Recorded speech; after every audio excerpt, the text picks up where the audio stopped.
Welcome to the Dope Dad Podcast. This is an unscripted journey for those who are invested in parenting. There's no judgment, there's no BS, just honest conversation about what it really means to be a dad today. It's raw, it's real, and it's unapologetically dope.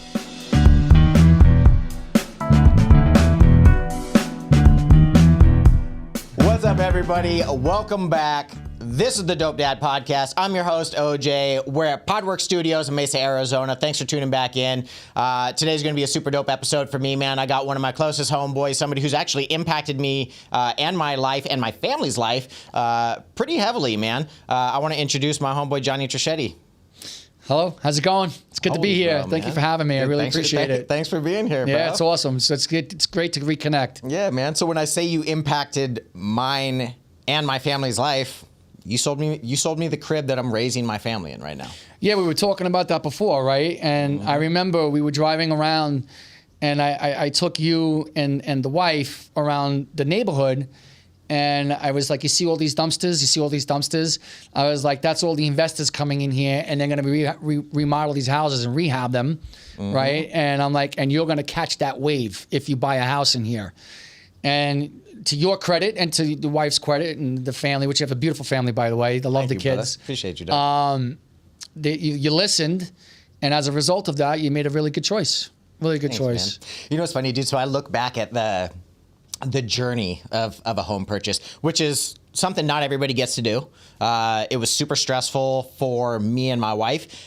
And way easier than I thought it was going to be. Easier in the sense of like the bank saying yes and doing this, that, and the other thing. But the stressful part was my wife and I deciding together on like what was a good home to buy. Well, okay, so just so everybody knows, I'm gonna kind of give a little insight to what happened. So originally, when they were looking, there was a home that. It's Marcia, isn't it? Marcia, right? Yeah. So sorry. So she loved the home that was kind of in North Scottsdale, and I remember at the time I think the home was about $425,000. Yeah, that's right. Exactly and then right. You called me and you're like, I just can't swing it at this point in time. It's just we can't do it. Yeah. And then I remember that she was pretty upset about that, and then we found another house that was out on like 28th Street, just south of Shea. Yeah, that's exactly and right. that was a really, really nice house. And then she kind of put the kibosh on that house because it was like, well, if I'm not getting what I want, you're not going to get what you want. I love that fucking house. Right? I was so bent out of shape, That was a sick house. That was a sick house. You would have done really well with that house, actually, right? Especially now, that area is blowing up. Oh my God, crazy. yeah. So anyway, then you ended up going into contract on another house. And then when you won contract on that house, I remember that the inspection came back, and there were a lot of things to be concerned with. And then you asked me, like, what would you do? And I said, I have two daughters as well, and I wouldn't buy this house. Yeah. I would cancel the contract. That was huge for me, man, because honestly, like, you being honest and being real and putting yourself in my shoes, man, and providing guidance. That's what I used you for, right? Like, not to just get me a house, but like I'm leaning on you for guidance, man. Like, I don't know what the fuck's going on when I'm buying a home. I don't even know what any of this stuff means. There's some guy out there running all sorts of random tests and coming back with information. Like, I'm gonna break down these analytics. I don't know what that means. And so for you to say, hey, man, there's more homes. I know that you guys are already kind of entering contract here. Like, take the L, lose a little bit of money as far as the inspection's concerned, and wait for something better. And move forward. Dude, it spoke volumes to me, man. And honestly, like, as much as it kind of sucked and was like, it was more of like an inconvenience or an annoyance because the excitement of buying a house, it made me and my wife feel a lot more confident that you were trying to find the right fit for us. You know what I'm saying? That was huge for us. Yeah, man. that was definitely the case. Like, you know, I've always said in this business, I always put the needs and the wants of the client first. Yeah. And I've always maintained that. And the relationship is the most important thing for me. Yeah. The relationship is the oil, which is the product. And then the byproduct is the money that you receive from it, right? Yeah. That's the gasoline. And then at the end of the day, I was talking to you before, you have to be able to close the deal, so on and so forth. But I just remember on that house, it was like the fence was falling apart. There was foundational issues. And then the most important thing is I remember that the pool wasn't grounded. The electric. Yes, it wasn't grounded. And I was like, Yeah. I just remember like with your daughters, like, God forbid if they go in the pool and it's not grounded, it's just not worth it. Don't, like, move on. Like you said, take the L, we'll find something else. And then you always wanted to live in South Scottsdale. I like that area, right? man. No, because your kids were in school there. And a part of the buying process. Now, remember, people, this was over 10 years ago. We're almost 10 years ago. So I still remember all of this. Hell yeah. So, you know, you had the kids were going to school there, and it was important for you to keep the kids in the school in that particular location. Yeah. And you didn't want to really be more than 25 minutes away from there. Yeah. Right? So I remember all these. These are like the must-haves. Crazy details that you right? remember for sure. And then I found one that was in South Scottsdale, that was in the it's called the Village Grove, right? Yeah. So and then I found the house, and I'll just never forget. We walked in the house, and when you and Marzias saw the master bedroom and I can't even say that anymore. The primary bedroom and the primary bathroom, and then the closet.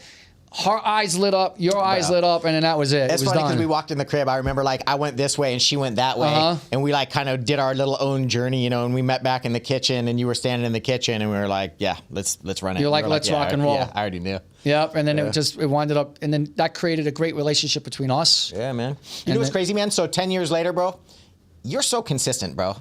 You're the one motherfucker that reaches out to me every single year, multiple times a year. Oh, thank you. You always hit me up on Christmas. You always hit me up on Father's Day, bro. Like you're thoughtful, bro. Like you always have me top of mind, bro. You reach out, and whether that's a group text or whatever, I'm the only number that I see on there, bro. Like it feels good. Like you. So a lot of people in the business, they automate, right? Which is probably something that I should do. I don't do automation, man, because you keep the connection alive, bro. It feels because so I feel real. like it's more personal. It's so real, right? So I don't. And actually, because of that. When my wife's sister was looking for a crib, we were like, "Bro, look no further. Like Johnny's your guy, 100%." Like not only that, but when they were looking for the crib, and then when they sold, they used me as the realtor as well. And she was very faithful and loyal to me because the husband, or now ex-husband, had said to me that he was considering using the services of other people. And then she's like, "We have to at least give Johnny a call." Hell yeah! Right, and then I remember they were going to use. I'm not going to say other people's, but irrelevant, right? you see their commercials on TV. We buy homes, and you can stay in your house, and we offer more money for your house. Blah blah blah blah. So one offered her $675, and then the other one that says the guy with his hands are always like this, and that they're going to sell a house in 72 hours or less. If you can kind of figure out which one that one is. They wanted to list the house at $725, and I sold the house for $775. Right, so damn, that area blew up too, bro. That area blew up, yeah. That's so, crazy. but then they were also very pleased as well. But he's a nice man as well. I have no qualms with him. But she's always been very good to me, and I've tried to be very good to them as well. That's what's up, man. Yeah. Oh yeah. So yeah, dude, 10 years, man. Raising the family in that house, dude. It's full of memories, man. We brought dogs there. We got 3 pups there now. We've done a ton of shit to the front, to the back. What kind of dogs do you have? French bulldogs. Bro, you already know, man. Like the kind that are allergic. Do they snore and fart their asses off? Fuck yeah, they are tyrants. They're tyrants. I actually just got all 3 of them neutered the same day. Okay. Bro, it was like such a somber household. I felt so bad, man. I felt so bad doing that to my boys. Well, they say, right?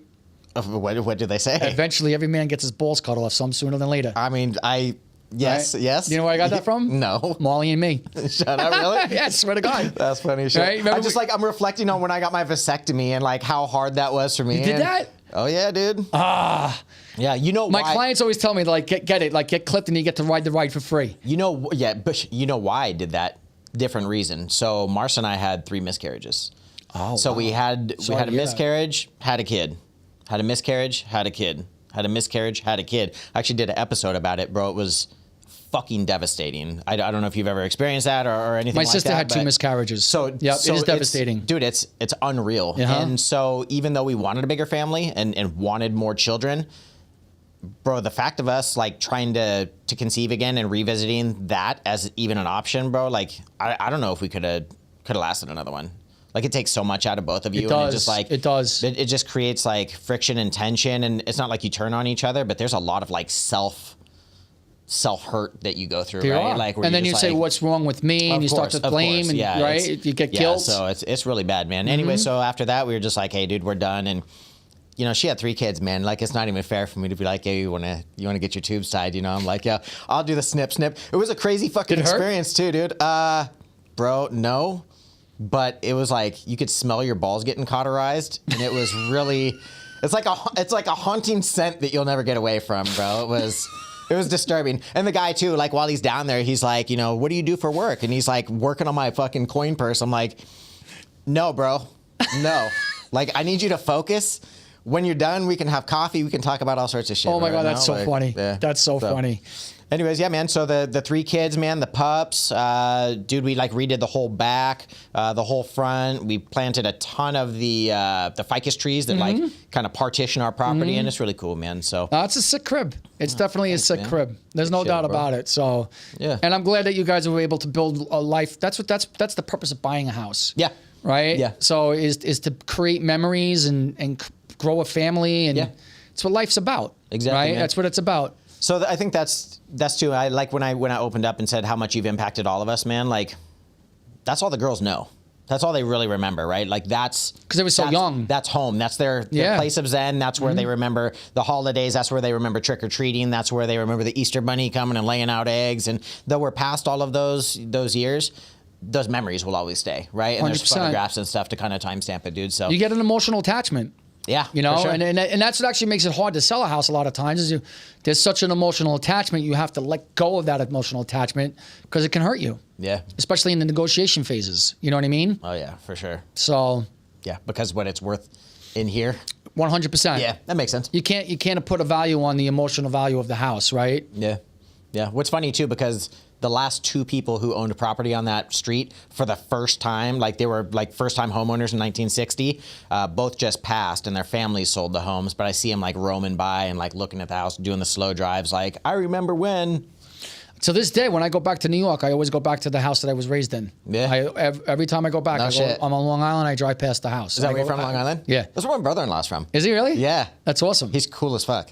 Of course, he's from Long Island. He's a Strong Island boy. Shout out to Strong Island, right? That's what's up, man. Hell yeah, 100%. Or as they would say, big up. Hell yeah, right? I love it, man. Yeah. How long you been out here? Oh God, I've been out here on and off. No one believes me because I have such a thick accent. I originally came here in 1989, so I came out here to play football for ASU. Yeah. So I played from 89 to 91. My dad became very ill. I went back to New York. I helped the family out. My parents relocated here. At that time, I hated Arizona. It was a one-horse town. So the 101 didn't even exist, huh? Nothing existed. Shit, yeah. Like I remember when I came here, it was 1990, and I had family that lived here, and they were having Easter brunch at the Princess.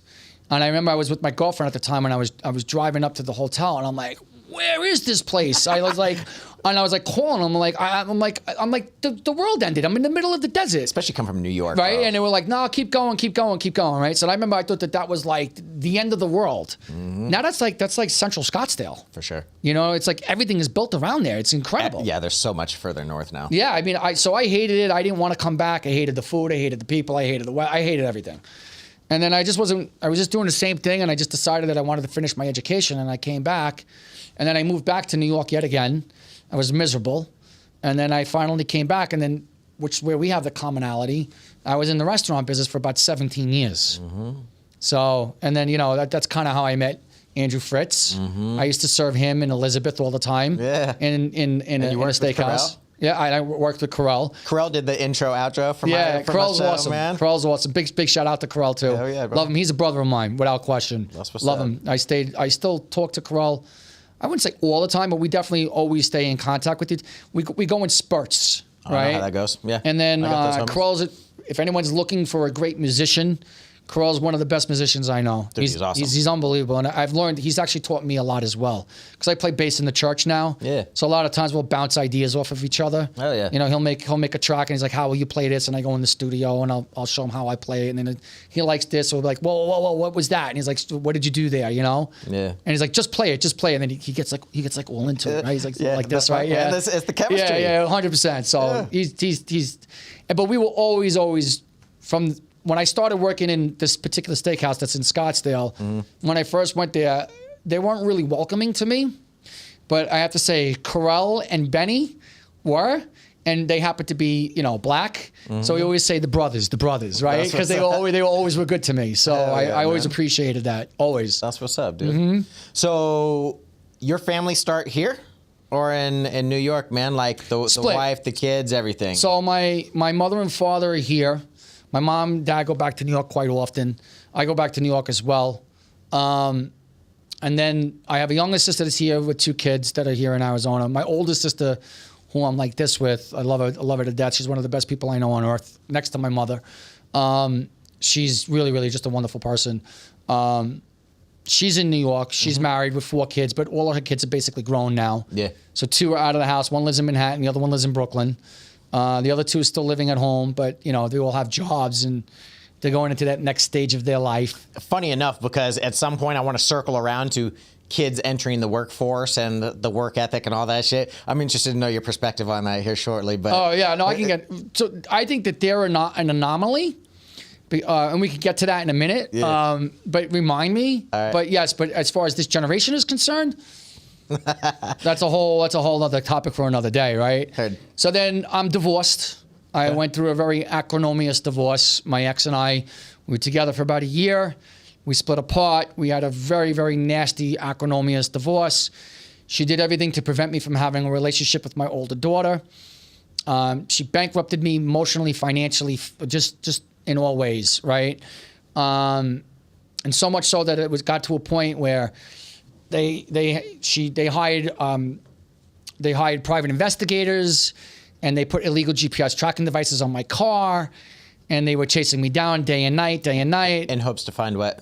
Just trying to get me to snap, which eventually I did. And what happened was the dad and the private investigator, I was going back to New York and I was taking my daughter with me, and the dad and the private investigator tried to snatch the kid away from me, my daughter Gianna. I was driving in the car and I got pulled over on the side of the road. So the father parked the car in front of me. The private investigator came up from behind. We got out of the car and I beat the shit out of the father. I put him in the hospital. Right? Bro. But look, the guy threatened to kill me. Right? So I had to defend myself and my daughter. I got locked up for that. I was facing time. It was a very dark period of my life. I lost my divorce lawyer. Basically said, I'm not working with you anymore. And I wound up representing myself. And when I represented myself, I actually went up against a team of 9 different attorneys, and I got sole custody of my daughter. I won. So when I won, my ex-wife, I still had the criminal proceeding hanging over my head. I went through the criminal For the assault charge or whatever? I went through the criminal proceeding, and I was found not guilty by a juror of my peers. I was vindicated 100%, which is the only outcome that should be, which is thank God for that. I mean, the Lord was definitely watching my back on that one. And then she took off and ran, and I didn't see my daughter for 2.5 years. She kidnapped her. She took her to Vegas, to Henderson, Nevada, to be more specific. And then at one point, she was living on the west side of town, and I couldn't find her. So what people don't realize, and this is actually part of the reason why I'm on this podcast right now. So what people don't realize is like, women will claim that they want equal rights, but there's no such thing as equal rights. It's called preferred rights, right? And there's inherent biases in our system, especially in Western society. So I'll give you an example. If a man kidnaps a child from their mother, or even if let's say we have a court order, and I'm supposed to bring the kid back at 5 o'clock at night, and I don't. The police will come to the house and take the kid back from me. Mm-hmm. They will not do that with the father. They'll say it's a civil matter, and you have to fight it out in the courts. Okay? You won't do that with a... If the mother's withholding the child, okay, and it's the father's time to have the parenting time with the child, okay, the police will not step in on behalf of the father, but they will for the mother.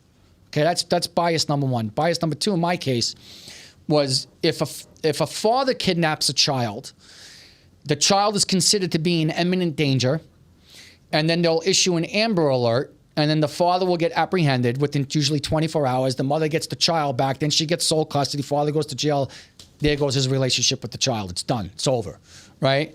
But if the mother kidnaps the child is not considered to be in imminent danger, and the father has to hire a private investigator to find the child. Otherwise, you don't find him.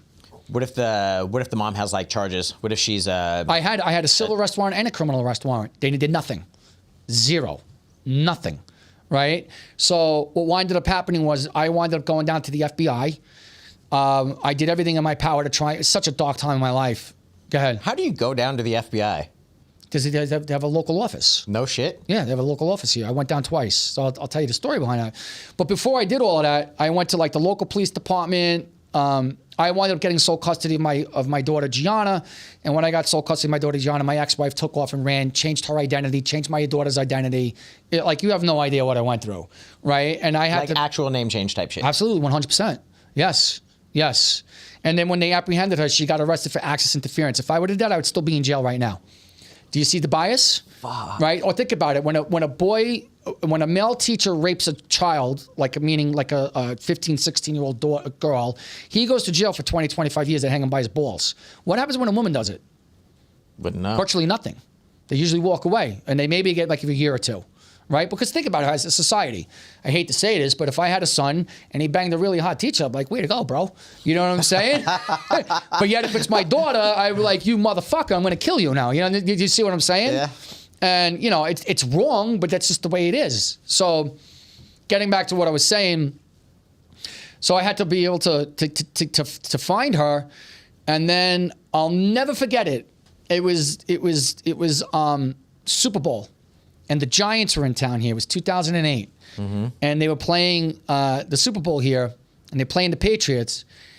And at the time, I was dating a girl, and she worked in the same restaurant as I did. And I told her, I'm like, whatever you do, I'm like, take Super Bowl off, because I know you're not going to want to work on Super Bowl. And then if you don't, you're going to call in sick, and then they're going to be calling me, and I don't want to deal with it because it's my team. And I said, the other thing, don't bet against the Giants, because it's my team. Right? So what did she do? Called in sick, and she bet against the Giants, yeah. Right? And then I get to the house. Who won? The Giants did, of course, right? Of course. I get to the house. I missed the whole first quarter. I got so mad at her. I turned the car around, I dropped her off, and I went to my mother and father's, and I watched the game. But it was the best thing I ever did. So I went there, watched the game. Giants win the Super Bowl, last second touchdown, right? Great, Giants win. So I said to my father, I said, Dad, I said, get dressed. I'm going to take you to the steakhouse, and we're going to go eat. Right? And he said, seriously? I said, yeah. So we went down there. It was packed. So they had a girl that was working there, and she worked for CPS. And she said to me, what's going on with your daughter? I said, nothing. And she's like, have you went down to the FBI? I'm like, I went to the FBI. I wrote to Maury Povich. I wrote to Montel Williams. I wrote to Sean Hannity, Bill O'Reilly. I tried to get on to American Gladiator. I was down there from 8 o'clock in the morning till 5 o'clock at night. I stood on a line, and then I had to leave because I had to go to work that day, so I never got a chance to get on American Gladiator. I was doing everything I can to get my daughter back, right? And then what ended up happening was she got on the phone with her superior, and she was like, I can help you if you want. I'm like, I'll take all the help I can get. Yeah. So she's like, you need to go back down to the FBI. And she said, when you go back down to the FBI, bring your civil arrest warrant, your criminal arrest warrant, and your final divorce decree with the raised seal by the judge, right? And she says, and make sure when you go there that you write their name and their badge numbers down, right? So I was like, wow, this is like crazy. So I went back down to the FBI, and this security guard remembered me. And he's like, you're back? He's like, whatever happened in your situation? I said, nothing. That's why I'm here now. So he told me the same thing. He says, make sure when you go in there, don't let them bullshit you. Write their name and badge number down. Right? So I go in there, and they go, we have no record of you being here. And I go, then how come the security guard remembers me? He says, I'm not saying you weren't here. He says, but we don't have a record of you being here. So we go through the thing, and he said to me, you're not going to like what we have to say. He said, we can't help you. And I said, bullshit, you can't. And I said, you want to know why you can't? I said, because I said, next to the acts of terrorism, the number one thing that takes precedence in the FBI is child kidnapping. I've established she crossed state lines. I have a civil arrest warrant, a criminal arrest warrant, and here's the final divorce decree with the raised seal from the judge. So I said, so you're going to have to do something about this, right? And I was a little bit more animated. And then, shocker. Yeah, right. So then they were like, well, Mr. Trischetti, we have to be honest with you. We never had a father come in here that prepared before. And then they tried to be like my friend, like, you're from New York, you like the Yankees. And I said to him, I'm not here to be your friend, right? And they're like, we're going to fill out a UD 71 report. And I said, that's exactly what the other guy said. So I took his hand, I shook his hand, and I pulled him across the desk. And I said, you see this face? See this face? I said, we're going to be like family now. Because Monday nights were my nights off from the restaurant. So I said, every Monday night I'm going to come down here, and I'm going to want answers. Yeah. Right? So he said, no, we're going to get this done. So that happens. And my ex-wife actually wound up calling me and asked if I would be willing to drop the charges against her so she could come home. So what wound up happening was How long after? It was like literally like 2 weeks after I was down at the FBI, right? It was crazy how that all went. Miraculously, she just hit you up? Well, because what happened was I went down to the National Center of Missing and Exploited Children, and we were posting posters all around town, more specifically in Fountain Hills where her family lived. Yeah. Right? Saying that she was wanted and my daughter was wanted. So the pressure was being applied. They were feeling the weight of the pressure. Was she still back in Henderson at that time? No, she was on the west side of town. Gotcha. So what wound up happening is when she called, the FBI was able to pick up the ding from the tower, the ping, and they were able to get it down to a 2-mile square radius. And by me questioning her on the phone, she said that my daughter was in a preschool, so they went to every single preschool within that 2-mile radius, and that's how they got her. No shit. That's how they got her. Yeah, and then I got sole custody, and then this is how crazy I am. I wound up getting back with her. Right, that's how nuts I am. So hold on. When I met you and you said that you were back with your ex, it was after that all. After all that happened, after that all transpired, yeah, I failed to leave that whole aspect out, right? So winds up, we get back, but it was all a scam, bro. It was all a scam because she knew that there was no way she was ever going to get custody of her child again, right? And she also wanted to have another child, and I was guilty of this myself. She wanted to have another child. She knew that I was a good father. I was going to take care of my children, and she didn't want the kids to be from 2 different dads. And truthfully, I didn't really want that either. Yeah. You know, I mean, I definitely wanted another kid, but I didn't want that as well. So we were apart for about 7 years, and then we started getting along. And then we were getting along, and then like every time my daughter would have like a dance competition or you know, like a school event, her and I would always be together, me and my ex. So at the time, I was looking to buy a house. My lease was coming due on my apartment where I was living at the time.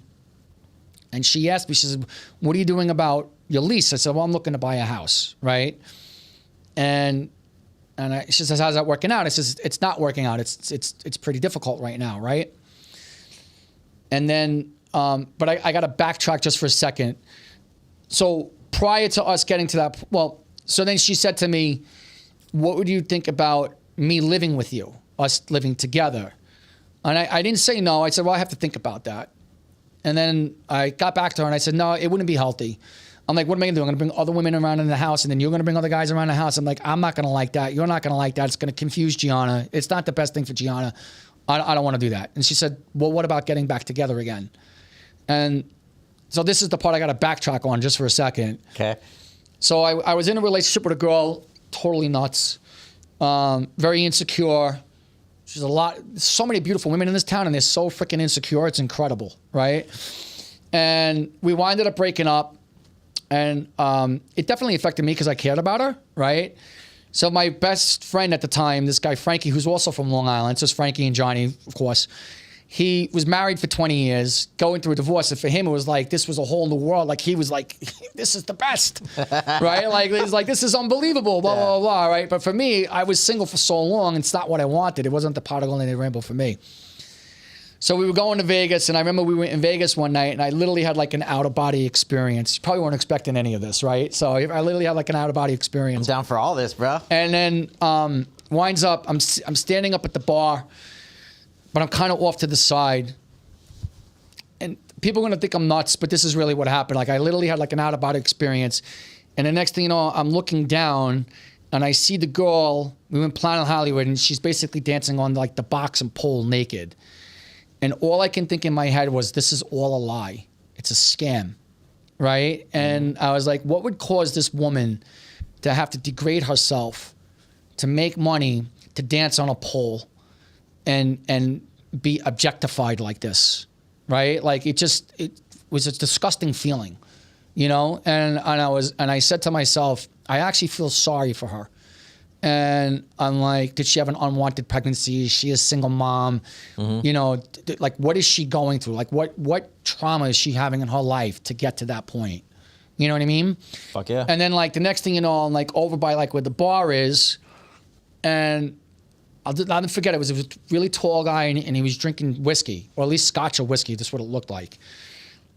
And I'm like, it's all a lie, because with that comes addiction, right? It looks like it's fun, but it's like, so he's either drug or alcohol addicted.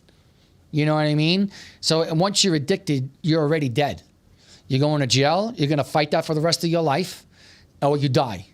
Yep. Right? Think about it. So now I'm like, it's just a lie.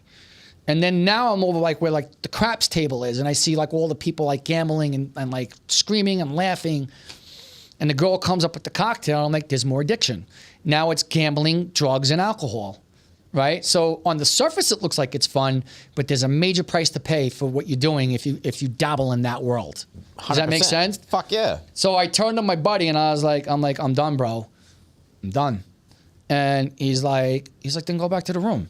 Right? And he was, he was drunk. And I was totally sober. Wasn't drinking nothing. And I said, no, you don't understand. But I knew it wasn't the time to talk about it. And I said to him, I said, I'm not going out anymore. I'm not going to live this lifestyle. Going to start to pray and ask that the Lord would bring me a good Christian woman and that I would be restored and I'd be a better father, a better man, a better husband, friend, brother, whatever. And I started going to church and I was praying and that God would bring me a good Christian woman. And I met 2 in the church and they were more crazy than the people that were in the world.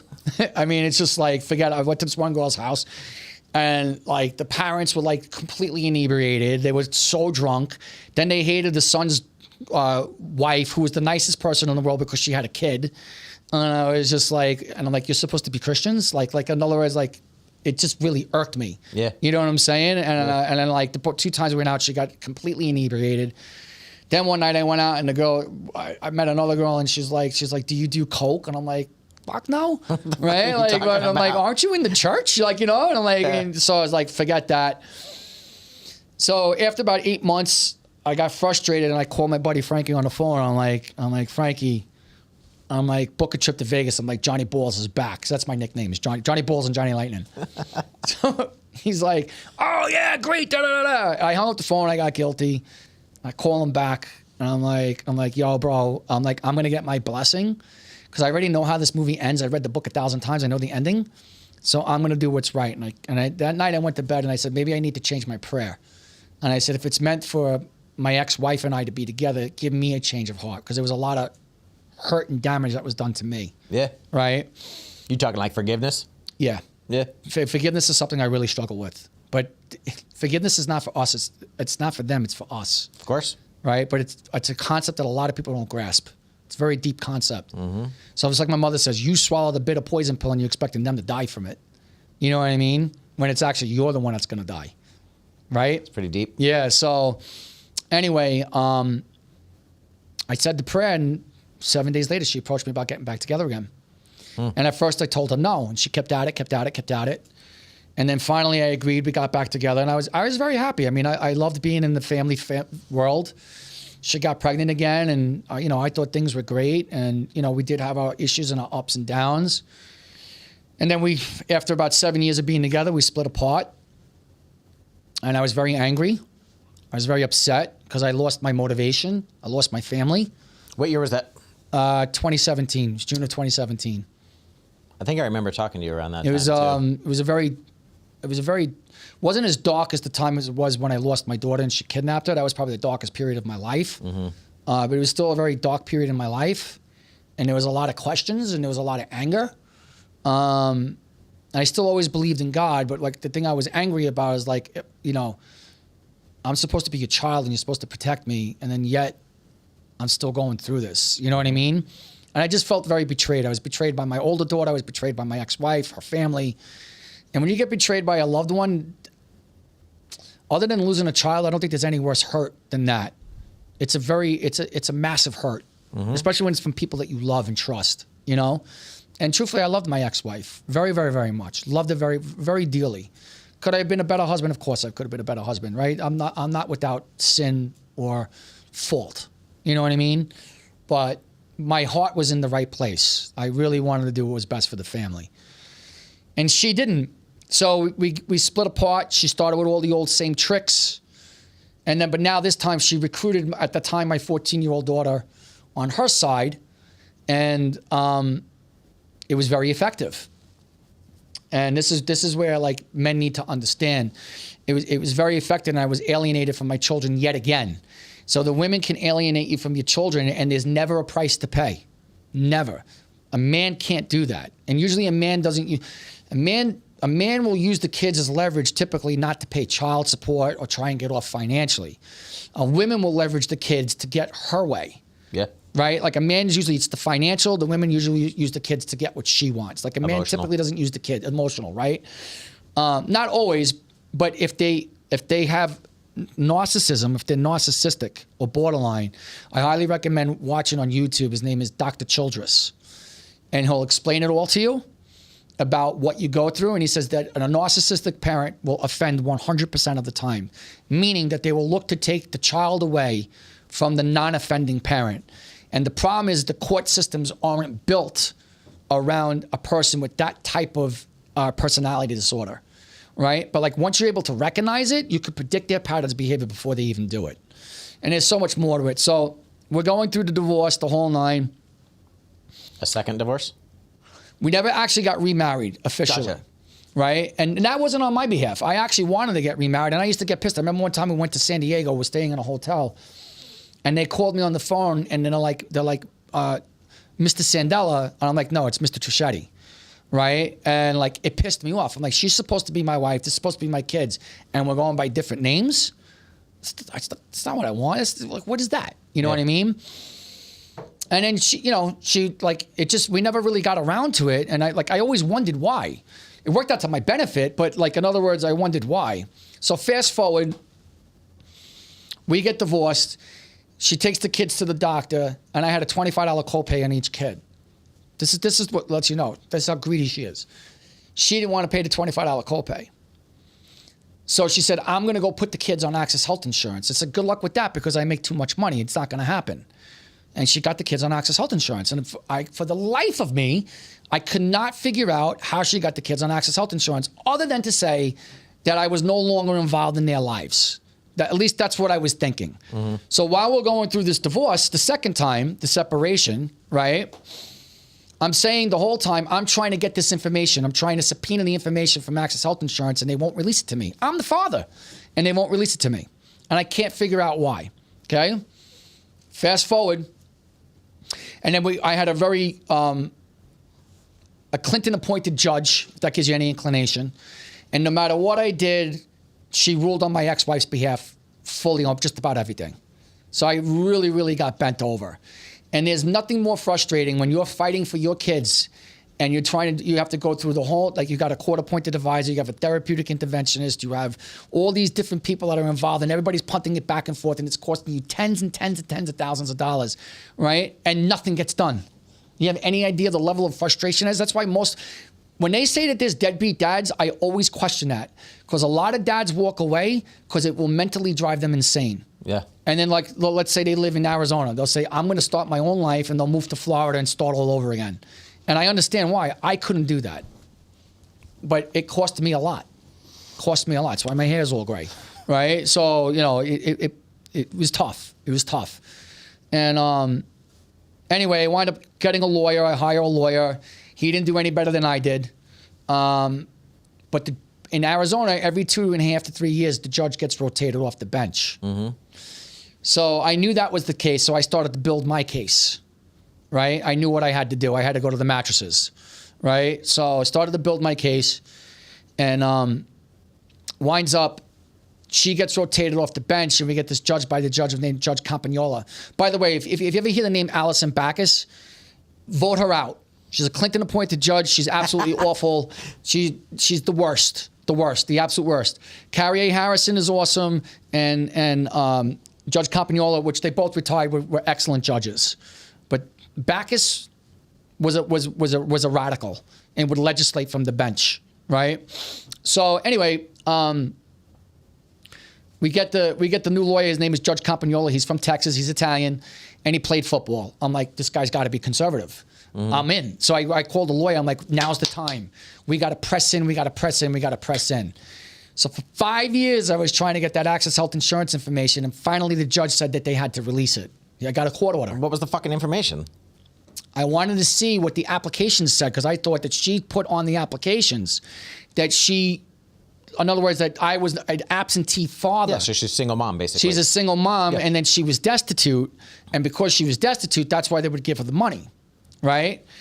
So I was over the target, and I thought that she did that in 2017. Well, we get the court order, and they wound up making a mistake.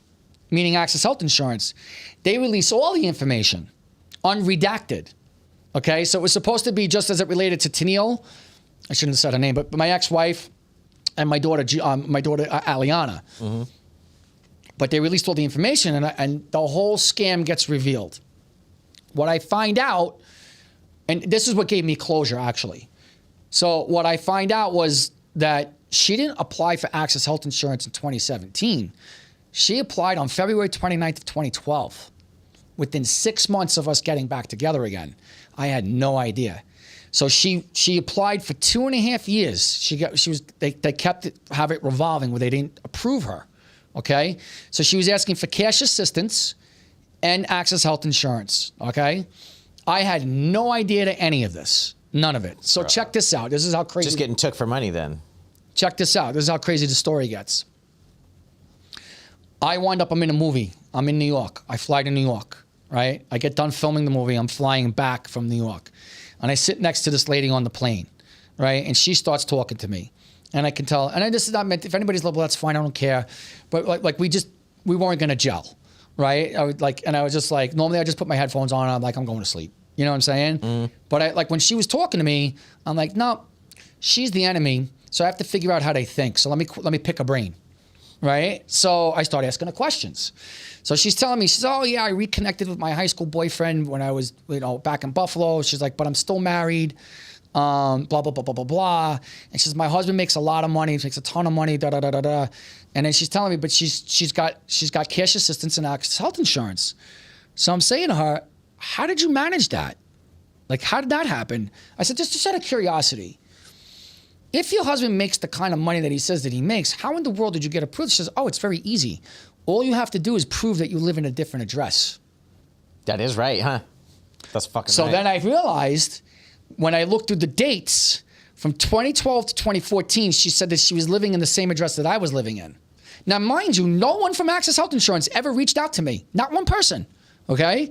So then what happened was she started to claim that she was living with her parents, didn't have a car, used her grandmother and her grandfather to write a letter saying that they were the neighbors. They were the neighbors, and they were vouching for her that she lived in the house with the parents, and then the parents wrote letters to Access Health. It was a whole scam.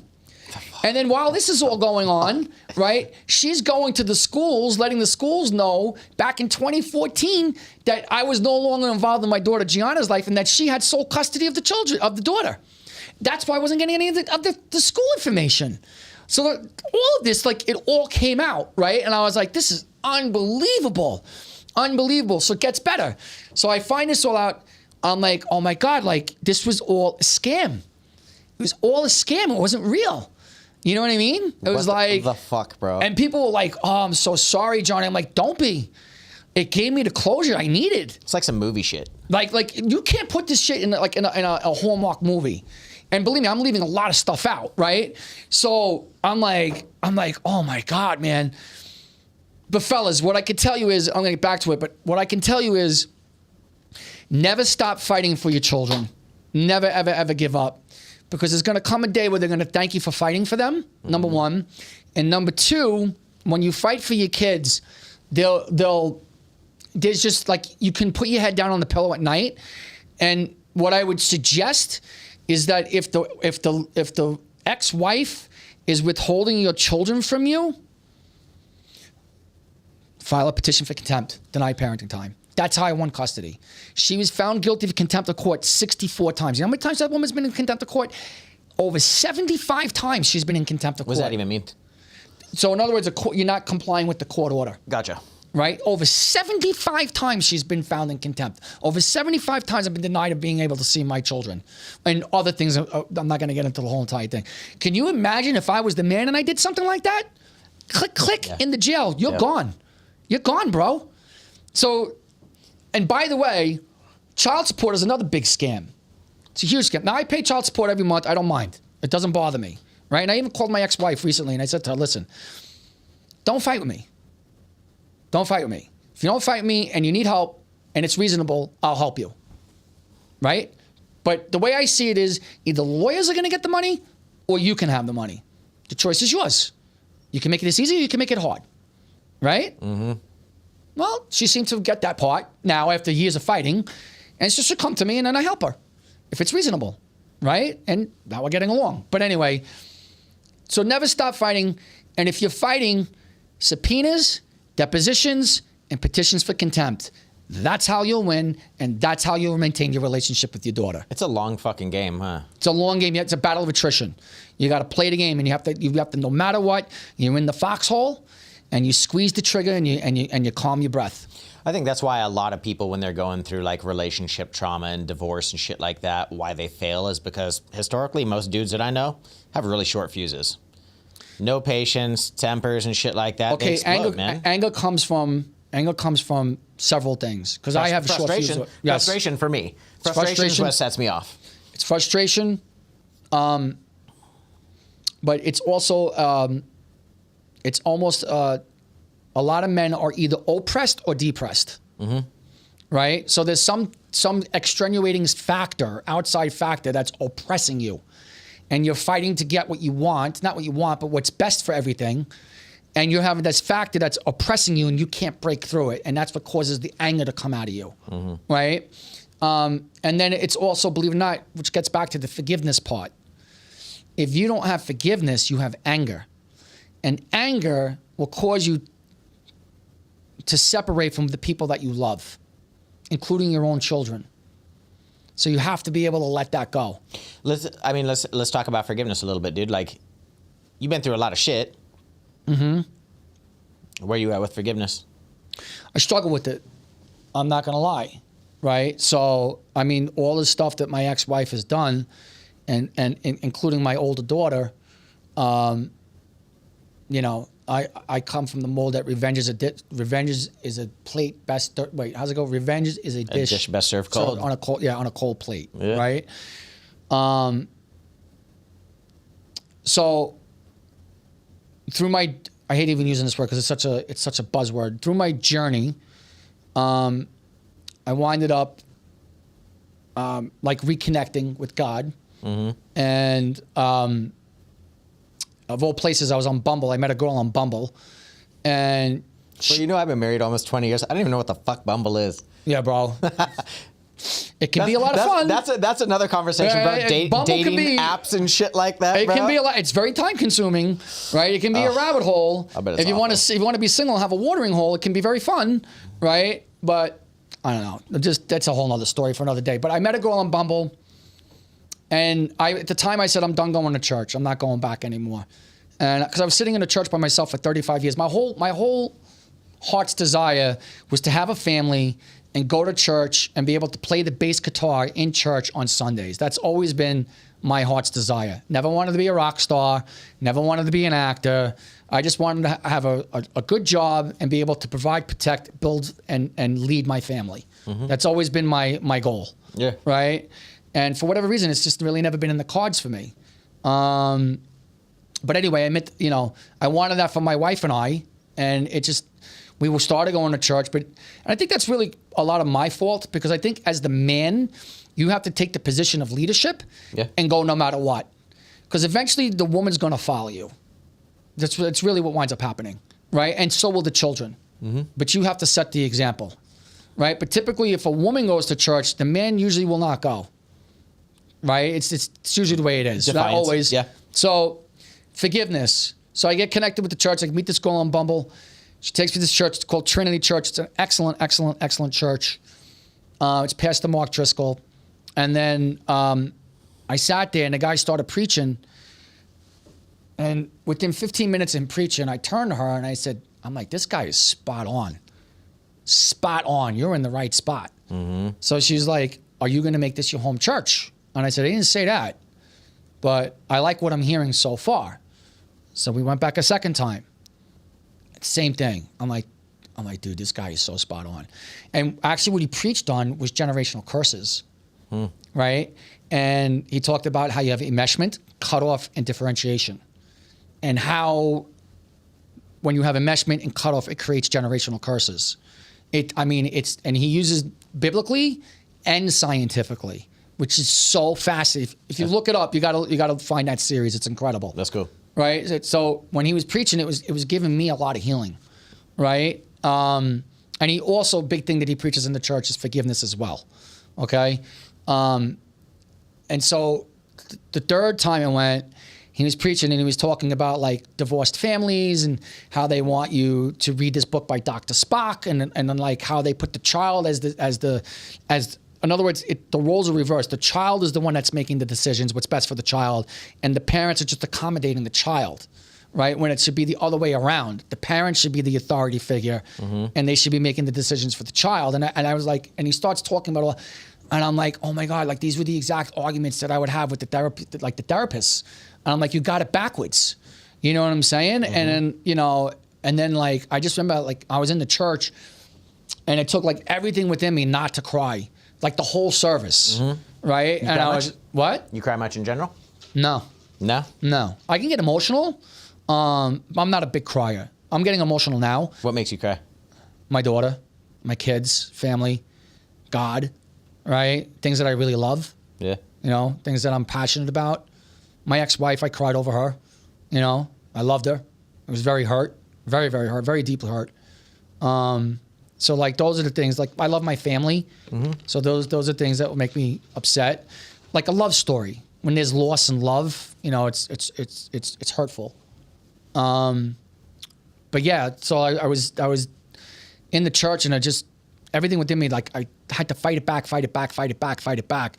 because when I was listening to him, when I was going through my dark period from like 2018 to 23. 22, 5 years? 5 years. Would you call that depression? I wasn't depressed. No, I wouldn't say I was depressed. I would say I had traits of depression, meaning that like because of my circumstances, right? With, losing the family and then business being up and down but I'm not the type of person that's mentally weak. I just find a way that you got to man up, grab your balls and just figure it out and go and power your way through it. You've always come across as like old school like yeah, that. I am. You don't strike me as the type that's going to like lay in his bed with Never. his blanket and fucking No, that's not me. And weep. You just, No. you got I can't stand weakness, especially in a man. I have no patience for it. A woman, it's different. I feel empathetic towards them and I want to protect them. Yeah. A man, I just want to say to them, man the fuck up and be a man. You know what I'm saying? Stop being a baby. And that's the problem with our society today. You have a drug problem, now alcohol problem. They'll say they coddle you. Sometimes you just got to say, stop being so fucking weak. Have you ever been addicted to anything? No. The only thing I'm addicted to is working out. Right? What about work? You a workaholic? You a work addict? I can be. Yeah, that's true. I could be that, like working out, like running, exercise. What else? And then to some extent, when I was younger, I would say a little bit with women. Women has always been my Achilles heel. Sure. Right? Women can. So the story is told. But I'm saying just like in general, right? Like but yeah, so it took everything within me not to cry, and the reason for that was because when he was preaching, everything he was preaching is what I was arguing and what I was praying about, and I felt all alone. I felt very betrayed, right? Like in other words, at that point in time, I felt like I had no friends.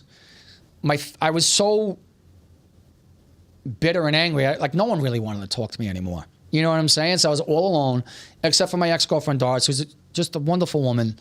She was a really good, really, really great person. And I feel bad because I put her through hell as far as like my emotional upheaval. You know what I mean? She was very heavily involved in that. She was a great help to me. So while homeboy's preaching, you're feeling validated. You're like, holy shit, dude. Like, not only was I feeling validated, but I was like, I said, my God, you were speaking to me the whole time. You know what I mean? Yeah. And I was like, I couldn't hear you, but you were there. I can't explain it, bro. And it was just like, it's like the scripture says, like, yea, though I walk through the valley of the shadow of the death, you are with me. And even though I was going through my hard time, he was still right there with me. Never left my side. Never. Right? And so God is the ultimate father. So I try and emulate my life like him. Yeah. You always got to be there. It's very emotional. I'm actually very like choked up now. It's very emotional. So when you talk about forgiveness, I mean, is that like you're looking at other people, or is that I'm looking at myself? It's a self-reflection thing. Are you No, making... no. So for me, forgiveness is like with my ex-wife and my daughter, but what I've learned is that forgiveness doesn't mean to forget. There's a difference.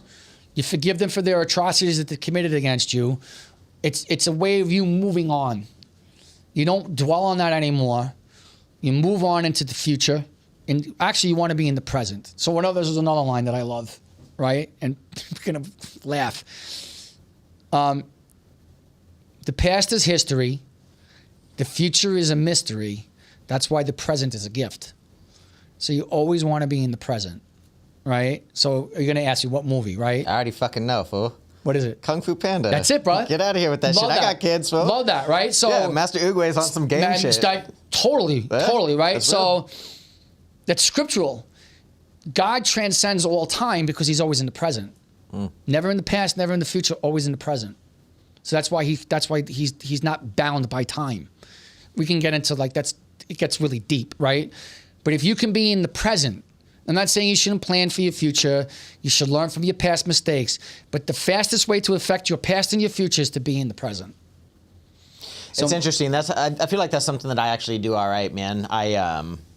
Anytime we're like doing some shit, everybody's got their phones out and people are taking pictures, like at a concert with my daughter or something like that. She's like, "You're going to take photos?" I'm like, "Nah, bro." I'm here. You're in the moment. I'm fucking locked in. That's it, Like, bro. I'm old school, bro. This is what you did. Like, if I was at a dance or a concert or whatever, like, bro, you're there. You like, want to be in the moment. Yeah, you're trying to like engage 100%. and So it's the same thing. So be in the moment, let it go. Doesn't mean you forget. Doesn't mean that now you know who that person is, and it doesn't mean you have to be friends with them either, right? You're done with them. Move on, but move on, right? Move on, and then you can come into your fulfillment.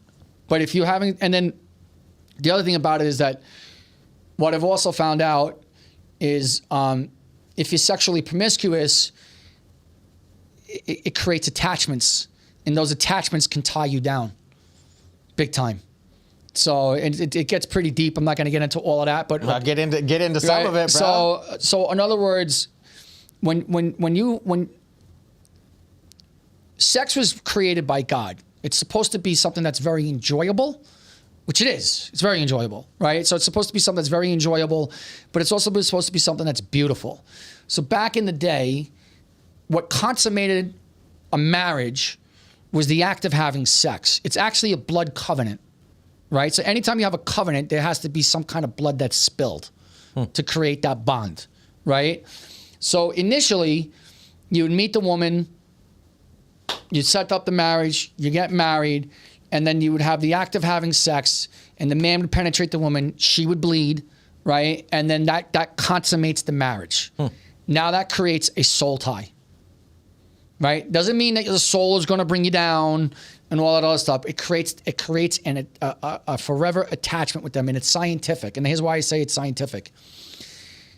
Every man that a woman sleeps with, if you sleep with that woman, she carries a piece of their DNA in her. And it's like as though you slept. You ever hear one say, if she slept with 10 dudes, then you slept with 10 dudes? Yeah, I've heard it. Right? It's scientific. So in other words, if you sleep with them, it's like as though you've created an attachment with all these different people. So those attachments get attached to you and can drag you down, right? And that's always been my area of weakness. It is. And like it can create it can prevent you from coming into your fulfillment, right? Now, when you're married, have at it. You know what I'm saying? Like, do it as much as you want. You think you'll get married again? For a while, I would say I'm never going to get married again because in Western society, there's no advantage for a man to get married, right?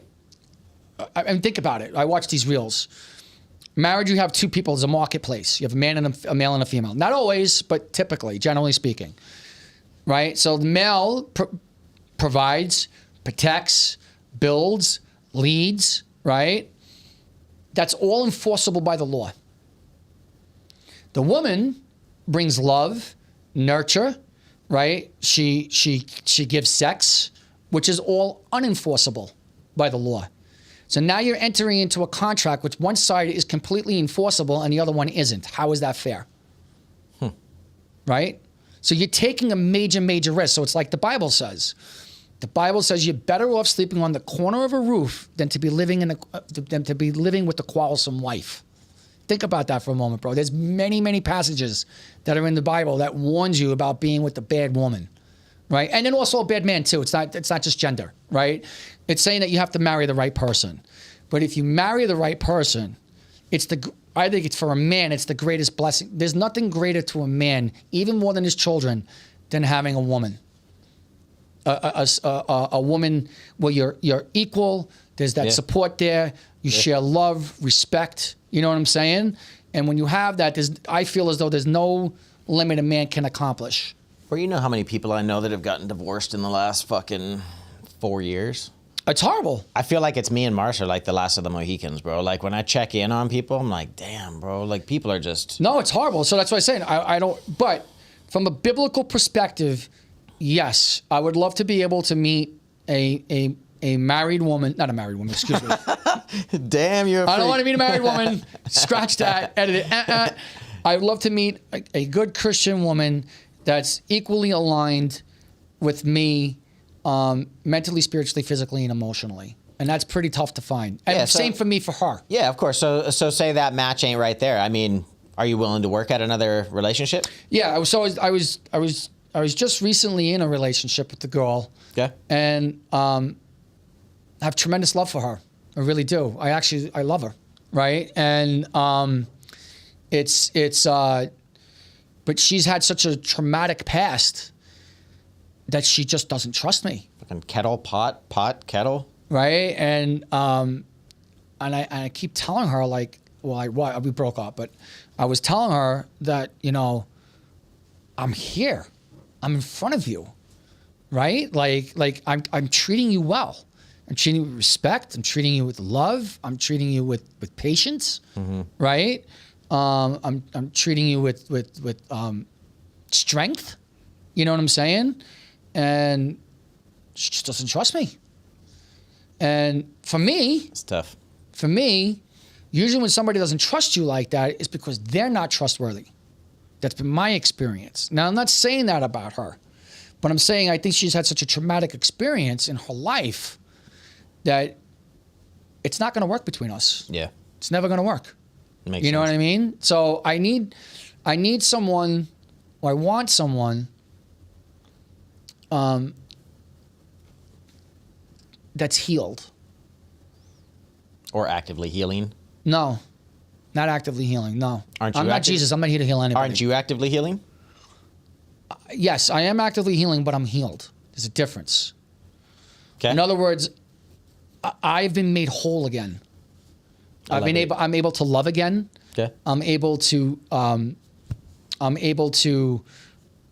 be vulnerable, right? You're weak if you're not be willing to be vulnerable. I'm willing to, like I said, like be vulnerable, be loving. Well, I'm willing to be in a relationship. I'm willing to understand from my past, but know and also grow as a person and get better as a person. Yeah. But in other words, I'm still not hurt to the extent of where I'm still healing. Gotcha. Does that make sense? Yeah. That part of my life has been healed, and the reason why it's been healed was because when I found out that Access Health Insurance information, as crazy as that sounds, it gave me the answers that I was looking for. So it provided you with the amount of closure that you needed. I needed to move that forward. closure. Yeah, that makes sense. Because I always had doubts, right? Even after all that, I still had doubts with me and my ex, and now I don't. So what's up with the kids, man? Like where are the kids at now? Like talk a little bit about the kids and how you're parenting now and shit. Like what's going down? Well, unfortunately, I don't have a relationship with my older daughter Gianna, which is a big heartbreak for me. It's very very difficult because of everything that we've been through and everything I did to be a dad for her, and the fact that she's just been so bullshitted and brainwashed and alienated, and it's heartbreaking. And the reason why it's heartbreaking is because it's like as though somebody takes your kid away from you, and you can't fight to get your kid back. Yeah. And you are the father, and you are supposed to be protecting them. Mm-hmm. You know what I'm saying? So it's such a mind fuck, bro. You have no idea. I just feel bad for all the men that are going through that. I really do. And like I said, fellas, keep fighting. Don't ever stop.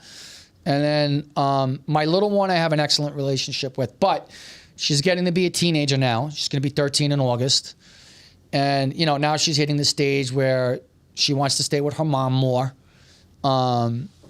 which I understand. I'm not trying to be a dictator. I'm really not. And I learned from my mistakes from my older one. But she needs to understand that she needs to have a relationship with both parents. And she wants a relationship. We have a great relationship. We're very loving towards each other. We talk every day. And we have 50-50 custody.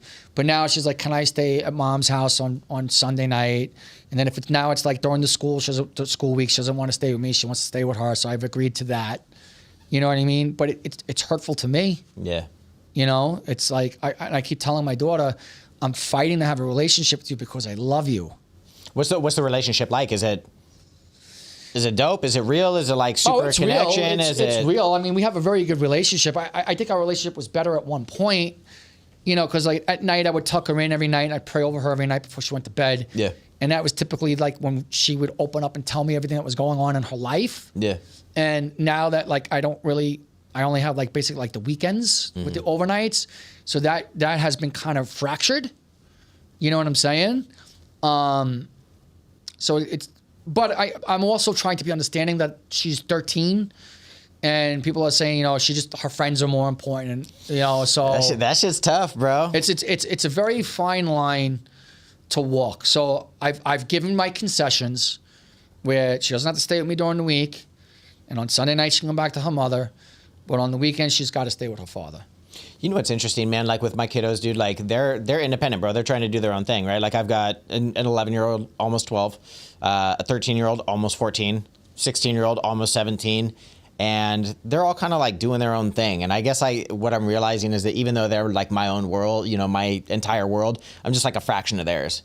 And so it's hard for me to understand like how to blend in with that and accept that as my reality, because I want to spend more time with them and I want to be around them. And when they need like a little distance, they want to do their own thing. It's hard for me to not get like offended by that or get like defensive or some shit. You know what I'm saying? I do. And so I'm not trying to like. That's me. Yeah, and I don't want to be like overbearing, but at the same time, I'm like, yo, what the fuck? Like, what about me?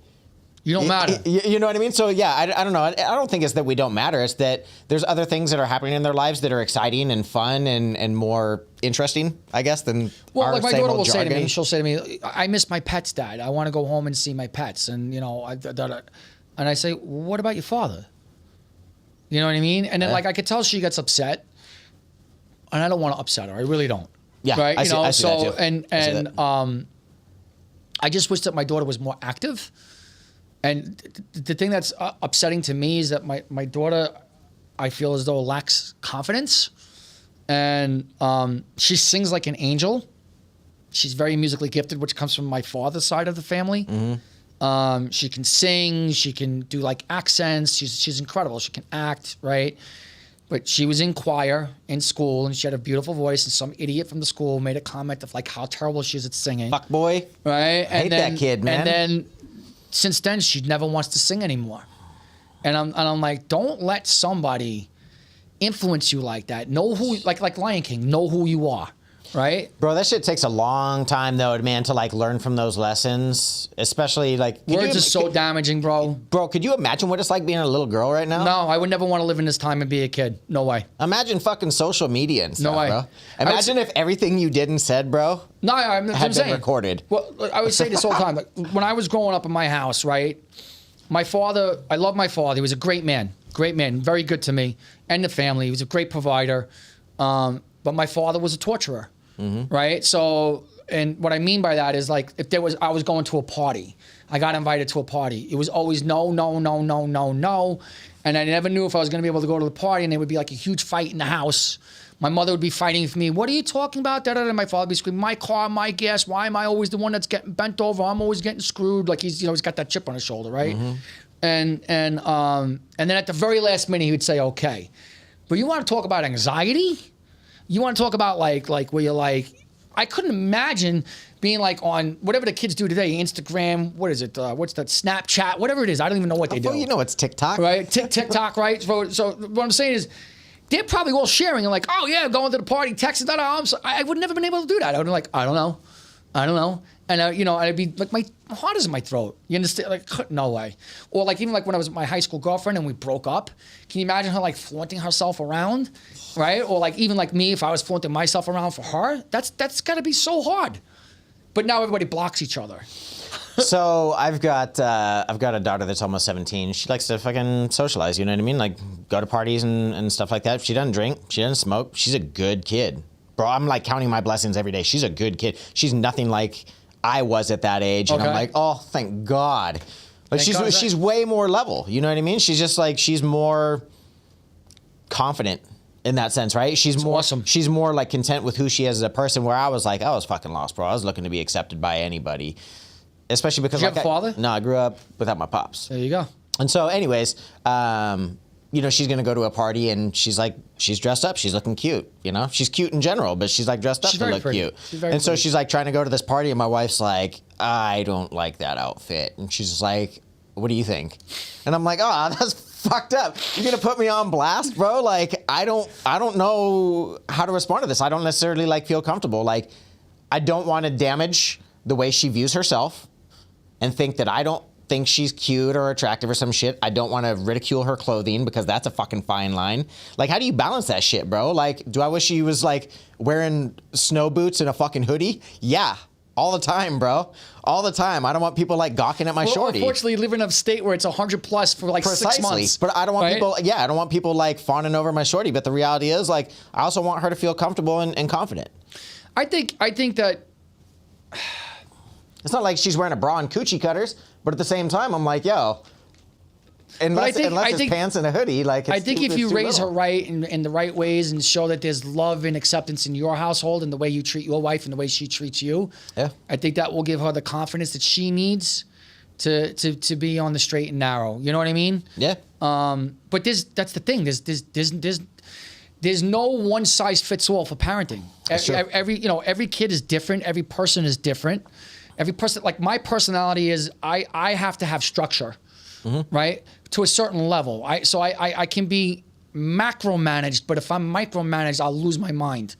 Like, so I have to know what the parameters are, and then I have to be able to move freely within those boundaries. Yeah. Right? Yeah. Some people need to be completely micromanaged. Some people can't be managed at all. So everybody's different. Everybody's different, you know? And that's one of the issues that I have with my ex-wife with the parenting is my ex-wife, there's no structure at all. It's a free-for-all. Yeah. So that's why my daughter wants to be there, because she gets to do whatever she wants. Yeah. Whereas in my house, there's structure. Yeah. Right? And, you know, and for me, like, structure's important. There's a necessity for structure and guidance. There's an attraction to the ability to move freely about and have complete autonomy. Yeah. Or at least perceived freedom. That's a very good way of putting it. I never looked at it like that. Right? It's a very good way of putting it. Very good way. I think that, I think my wife and I do a good balance of that, right? Where she is very consistent. She's always looking ahead. She's always very communicative. And I'm a little bit more shotgun, kind of impulsive. That's me. And that's me. Yeah, maybe like a little bit more fucking everybody get in the car, let's go. But so here's the deal, though. Here's the deal. The deal is that in front of the children, you have to show that you're a unified front. Do not show that there's separation there or division. Because as soon as you do that, they're going to divide and conquer you. Bro, we already fucking, we've made so many mistakes, dude. Like, it's hard to capture like all of the different scenarios where I'm like, fuck, I wish I could have done that differently. But that's parenting, I guess, right? Is that I learned from that shit and I'm actively trying to be better, right? Like when you talk about like healing, like I'm trying to continue to be the best version of myself. That's why I went sober. That's why I like started hitting the gym. That's why I put better shit in my body. That's why like, you know, I ditched porn to be a better like husband to my queen. You know what I mean? Like we touched on some shit like that before where it's like, dude, there's so many different things out there trying to trip me up and fuck me up that if I want to be the best dude that I can and the best dad that I can, like I have to seek growth on a consistent basis. I'm not just going to sit there and wait for it to fucking happen. That's why the podcast popped up, because I watch the way that people parent and get down with their spouses and shit. I'm like, yo, bro, like that's not me. Like yeah, and then the kids are so coddled today, right? As getting back to what your point was with the generation, with the work ethic and stuff like that.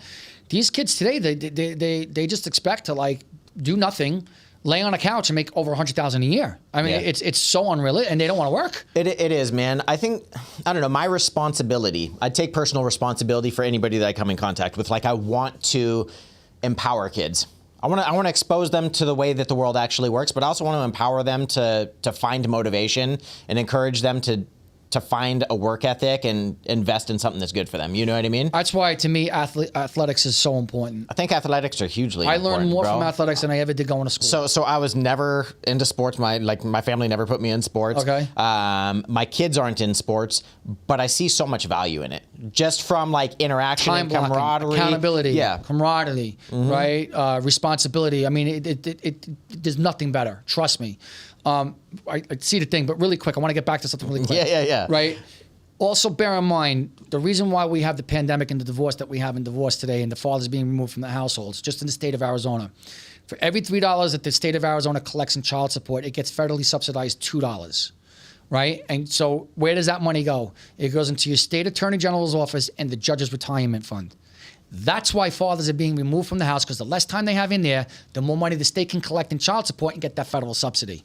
Does that make sense? So $1 and you're gonna tell goes to the mom? $3. So no, follow me. So every $3 the state of Arizona collects, the mother gets the money. But now the federal government says, okay, we're going to give you $2, the state of Arizona, and subsidize you. So the higher the child support amount is, the more money the state gets, which goes to the judge's retirement. So you're going to tell me there's not a conflict of interest? Yeah, it's just crazy. You know, do you see the problem? Right? Now, I think that every man, a lot of people disagree with me. I think that if you get divorced and you're the breadwinner, you should absolutely provide for your child. I have no problem with the child support at all. It doesn't bother me, not even in this much. I know that the money's not going to my kids. I know it's going to my ex-wife. But in other words, my heart's in the right place. So just put it that way. You know what I mean? Yeah. But this system is such a fucking scam. You have no idea what a scam it is. No idea. Dude, honestly, I hope I never find out. Your story is terrifying, bro. It's not just me, bro. There's millions of men that are going through it. Not even men, because women are going through it too, right? Think about this. There's a woman, if she needs help with child support or whatever it is, there's more than 350 to 400 help groups for a woman. Name one for a man. Name one. There aren't any. There's actually one. There's Arizona Fathers' Rights. Damn. That's it. You're on your own, bro. And then men aren't like women when they can get together and they can coffee clutch and they can build around each other. Men will become reclusive and bear the burden on their own, which is not. That's another thing. Get in a group. Yeah. Get where you can talk to somebody that's going through what you're going through, and let them be able to be, call me. Yeah. I'm happy to help. I've helped countless people get custody of their kids. Countless. That's tough, man. Mm-hmm. Yeah, dude. I've been a victim of what divorce does, and I've also seen through my own lens, like if my wife and I were to separate, man, like what it would do to my kids, man. It's fucking crazy. And don't ever get divorced. There's only two reasons why you should get divorced, and it's not abuse. If there's abuse, the woman or the man has the right to leave the house and find refuge. But unfortunately, from Scripture, you're bound to that person. A lot of people are going to disagree with me, because I did first too. Strictly from a Scripture perspective. Abandonment and infidelity. Yeah. If you have one of those two things, then you have the right to move on. Yeah. So if you and your wife have that same commitment to the marriage, where those are the only two things that you can get divorced over, you'll make it. We got 18 years and we're keeping it pushing, bro. Yeah, and believe me, I shouldn't be talking. I'm divorced. I'm looking to be old Right? as fuck and an amazing grandpa, bro. Like I want me and my wife to be side by side with our grandchildren on like a little swinging bench, Stay unified. bro. Like I want all that shit. Stay unified. Your kids will see that, and then you'll be, you're a great father, bro. I saw it the way you were when you were buying a house. Thanks, man. That's right. That's why I always say this. Owen's always been one of my favorite clients and friends. I appreciate it, dog. It's the truth. Thank you, man. You're a legitimate man. You're a real man. I appreciate that, bro. Right? And those are the people I want to be surrounded by. That's what's up, man. Yeah. Dude, thanks for coming here today. No, thank you for having me. I appreciate you for being here. I know that you like raced from one area of town all the way down here, bro. Everybody that comes here, they're like, what the fuck? This place is so far out east. I'm like that. I go further than this, but it was just, was busy with real estate. And I know how life goes, man. In that real estate world, when you get more into the luxury market, the relationship is not as important. It's about closing deals. Yeah. So, well, I appreciate you coming out, man, opening up, talking about kind of, some of your journey, man, some of the shit that you've been through, kind of the relationship with the kids, and bro, your crazy battle with your ex, man. I'm glad that things have like solidified and are at least comfortable enough. They have, that you can navigate life comfortably. And that came through the forgiveness. Yeah. Once I started forgiving her, and moving on, Yeah. right? Things started to settle between us. So the forgiveness is for you. It's not for them. Just remember that. Yeah. I appreciate that. All right, dog. brother. Love you, man. Thanks for being here, man. Thanks for To having me. everybody out there, all the Thanks for the listeners. guy in the booth. Oh yeah, Bill's Thanks for killing putting it, the sign bro. up that says wrap up, Bill. You know, Bill, I might have to come God. down here and create my own podcast for father's rights. My man, appreciate you guys. If you like what you heard, man, like, subscribe, tell a dad, tell a mom, tell a friend, tell a kid. Until next time, keep it real. Thank you for joining us on the Dope Dad Podcast. If you like what you heard, be sure to share it with a friend. You can support the show by giving a like, sharing, and subscribing, and you can find us on YouTube or wherever you're getting your podcast fix. If there's content you'd like to hear more of, please leave a comment. We'll make sure we try to get it in the show. Continue to tune in for more dope guests and real conversation.